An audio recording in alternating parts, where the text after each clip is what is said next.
રક્ષામૃત ને માહિતી આપી દો. રક્ષામૃત જે પ્રોડક્ટ રહી, આ વસ્તુ છે ચૂસ્યા જીવાત માટેની. સફેદ મચ્છી, લીલી પોપટી, ગળો, થ્રીપ્સ, ઈયળના ફૂદા, આટલી વસ્તુ તમારે કંટ્રોલ કરે છે. કોઈ પણ ચૂસ્યા જીવાતમાં કામ કરે.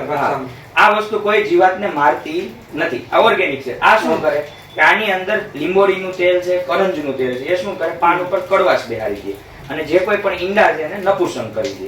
અને બીજું જે આમની અંદર હિંગ અને લસણનો અર્ક છે, એ શું કરે કે જ્યારે તમે સ્પ્રે કરતા હોય ત્યારે પાક ઉપર સ્પ્રે થઈ ગયો એટલે હિંગ લસણની ખરાબ સુગંધ આવે, જેમના લીધે ચૂસ્યા જીવાતો બધી ભાગી જાય અને જે ઈંડા હતા એ બધા નપુસંગ થઈ જાય. કપાસની અંદર ગુલાબી ઈયળ કંટ્રોલ કરવા માટેના ફૂદા હોય, ત્યાં કડવાળી ને ખરાબ સુગંધના લીધે હોય એટલે ફૂદા બેસે નહીં, એટલે ગુલાબી ઈયળ આવે નહીં.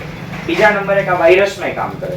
જો કોઈ ખેડૂત રક્ષામૃતનો ઉપયોગ દરરોજ કરતો જઈશ દર વખતે તો એને કોઈ દિવસ વાયરસનો પ્રોબ્લેમ આવતો. આજે આપણે મરચીમાં ની બધે વાયરસ આવી જાય, આમાં થોડો કંટ્રોલ કરે.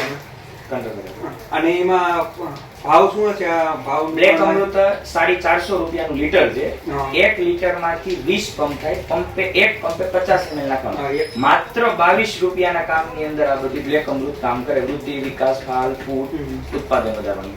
રક્ષામૃત 650 રૂપિયાનું અડધો લીટર આવે. એનું પ્રમાણ છે 25 ml અને એમાંથી એક બોટલમાંથી 20 પંપ થાય તો એક પંપ તમારે 32 રૂપિયાનો થાય. તો 32 રૂપિયાની અંદર સફેદ મચ્છી, લીલી પોપટી, ગળો, થ્રીપ્સ ની ઈયળના ફૂદા કંટ્રોલ કરે. આજની તારીખમાં જોવા જાય તો 32 રૂપિયા પંપની અંદર 4 થી 5 ચૂસ્યા જીવાતો એટલે બહુ સારામાં સારું કે બીજી 4-5 વસ્તુ બજારમાંથી લઈને મારવી એના કરતા એક જ વસ્તુ આપણે મારીને રિઝલ્ટ મળે. આ બધું આ બ્લેક અમૃત ને આ જે રક્ષામૃત છે તે 100% ઓર્ગેનિક છે.